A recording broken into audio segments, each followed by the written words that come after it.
Welcome to Payback with Silas. Every day, a new story, lies, betrayal, payback. Let's begin.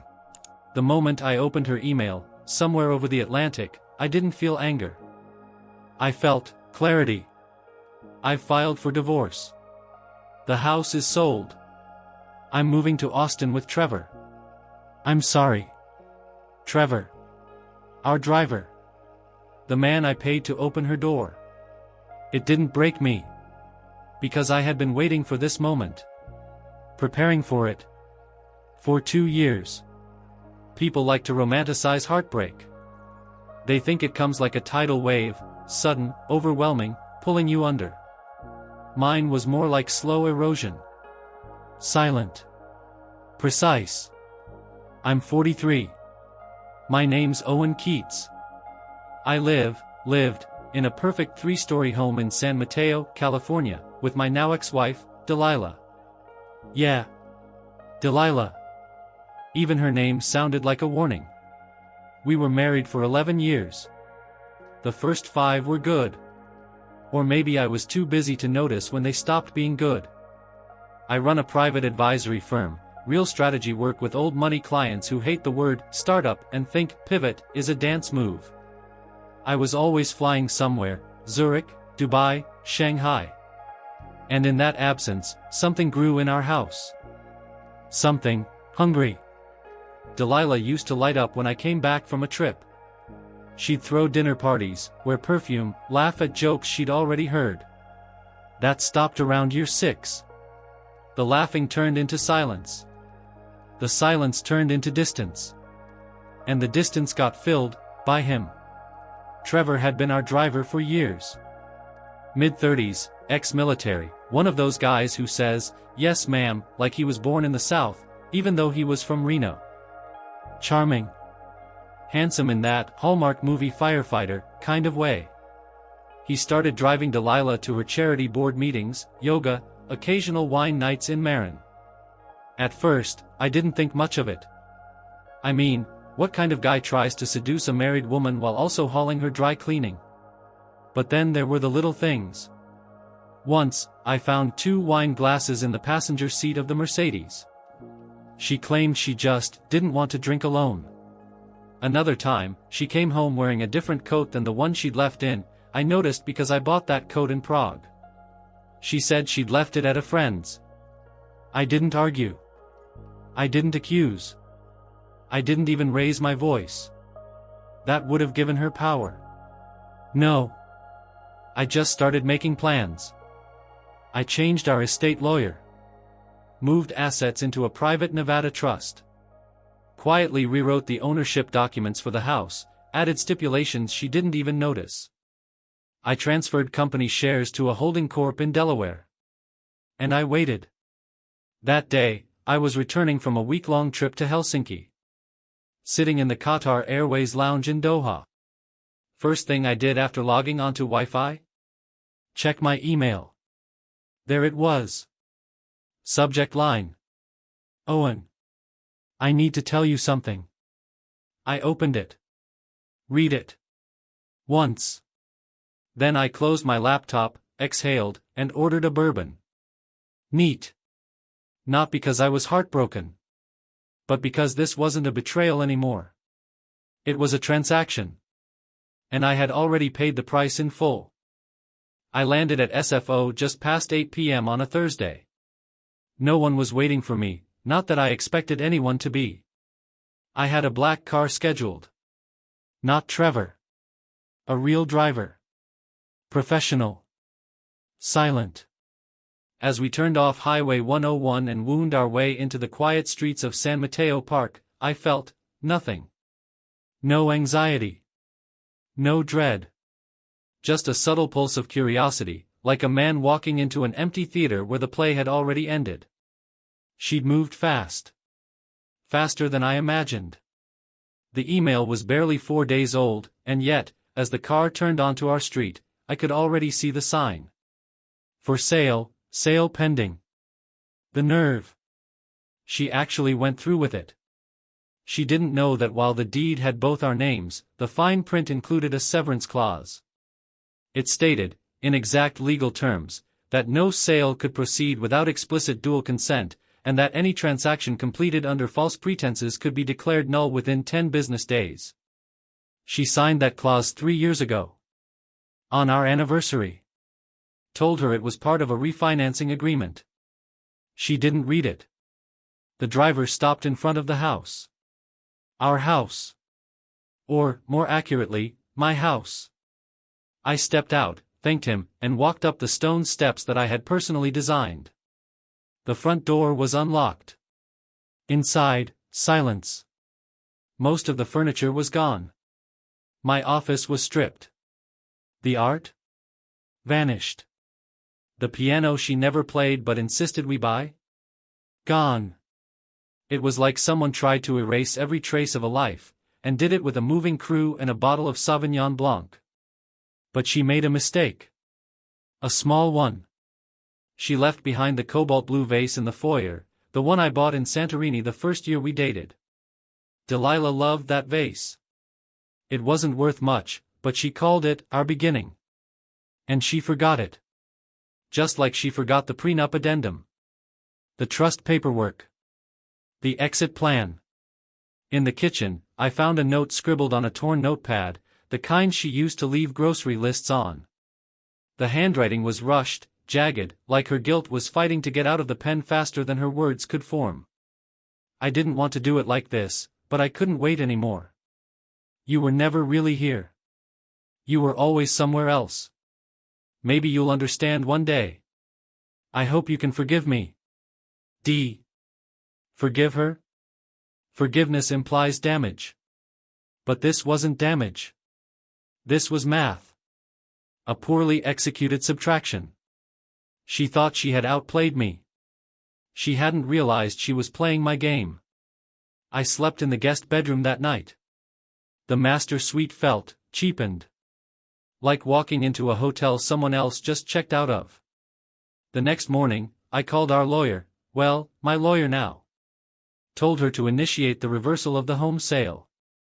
She laughed, a dry, quiet laugh. Apparently, the buyers had already tried to push the transaction through without proper documentation. Sloppy. By Monday, the sale was frozen. By Thursday, it was cancelled. Delilah had no idea yet. She'd moved to Austin, or so she claimed. I hadn't responded to her email. Not because I didn't have something to say. But because I wanted her to feel the silence. The silence of being outmaneuvered. Of thinking she was 2 moves ahead, when in fact, she was walking into checkmate. Blindfolded. And Trevor? Well. Trevor had no idea that the man he'd cuckolded had just voided the very roof over his head. Because if Delilah wanted to move on with her new life, she'd have to start it with nothing. Exactly what she tried to leave me with. Austin in August is unforgiving, blistering heat, buzzing air thick with humidity, and a sun that doesn't believe in mercy. It was the kind of heat that makes you regret every decision that led you outside. And it was perfect. I didn't come to make a scene. That's not my style. I came because I needed to see it. See her. See them. See the life she thought would replace the one she burned. I knew where she was staying. Temporary place in Tarrytown, the kind of neighborhood with old money charm and freshly renovated lies. She used my Amex for the deposit, probably thinking I wouldn't notice. I did. I always do. I parked across the street in a rental that didn't scream money, but didn't apologize either. Waited in the car until I saw her. Delilah. Hair in a ponytail. No makeup. Sweat on her neck. She looked real. Not the curated version of herself she maintained in San Mateo, with the Loro Piena loafers and unnecessary scarves. She was standing on the porch, holding an iced coffee, talking to someone through the screen door. Then he appeared. Trevor. Shirtless. Towel around his neck. Laughing. It hit me then, he wasn't nervous. Wasn't on edge. He thought he won. Thought he stole a crown, when all he really took was a very expensive hat box. Empty inside. I didn't get out of the car. Didn't need to. I took a picture. Then another. Then forwarded them to my attorney with the subject line: living with partner, possible cohabitation violation? Because here's the thing about our prenup. If Delilah cohabitated with another partner within 6 months of filing for divorce, she forfeited alimony. It was her idea at the time, to show she wasn't a gold digger. Now it was my insurance policy. I left before they saw me. Had lunch at a quiet place downtown. Watched the city buzz with confidence. Startups, musicians, wannabe millionaires, and ex-COS. Austin always attracts people who think reinvention is easy. That running away makes you new. But what Delilah didn't understand, what Trevor couldn't grasp, is that cities don't grant absolution. You bring your sins with you. Like overpacked luggage. That evening, I checked into the Driscoll. Old, elegant, haunted in all the best ways. Sat at the bar with a glass of Eagle Rare and made a single phone call. Not to her. Not to a lawyer. To a real estate contact I knew in Austin. Hey, Ava, I said. I'm looking to pick up a couple properties off-market. Tarrytown, maybe Zilker. Small residential stuff. You know the drill, clean titles, motivated sellers, no drama. She laughed. You moving to Texas, Owen? I smiled. Just visiting a ghost. 2 days later, Delilah called. First time since the email. I didn't answer. She called again. Then texted. Owen, I don't understand what's going on with the house. The buyers are furious, the realtor says the sale's dead, and my name's off the utilities. Please call me. There it was. The crack. The moment the fantasy buckled. I waited exactly 72 hours. Then I replied with 5 words. Talk to your attorney. Best, Owen. She didn't reply. But Trevor did. He called from a blocked number the next night. Owen, he said, his voice low, unsure, I don't know what kind of games you're playing, man, but this isn't cool. I stayed silent for a few seconds. Then I said, Trevor, you ever play chess? What? Never mind. Just remember something. I paused. Queens leave the board all the time. Kings don't flinch. I hung up. It started with an email. Subject line. Let's talk. Please. I didn't open it right away. Let it sit. Like old leftovers you know you'll never eat, but can't quite throw out. She followed up with a second email. Then a voicemail. Her voice was shaky, brittle in the way only people who've lost something permanent sound. Owen. I don't know what's happening. You're shutting me out of everything. My lawyer says you reversed the sale. The buyers are threatening to sue me. I don't understand how that's even possible. You always said I'd be okay no matter what. That you'd take care of me even if things went wrong. Is this really how you want to leave things? I played it twice. The desperation in her voice didn't bother me. What bothered me was how calculated it still sounded. Like she thought she could talk her way out of consequences. Like charm was still a currency. So I called her bluff. I sent a formal notice through my lawyer, confirming the nullification of the home sale, citing fraudulent misrepresentation. I also had them deliver a notice of breach regarding the cohabitation clause in our prenup, the one she'd violated by playing house with a shirtless ex-Marine. No more spousal support. No more shared assets. No more safety net. And here's the part that really broke her. I canceled her secondary credit card. The one she'd been using for the last decade. The one with my name on it and hers buried in the authorized user, fine print. She tried to fill up her car in Austin. Declined. Tried to book a yoga retreat.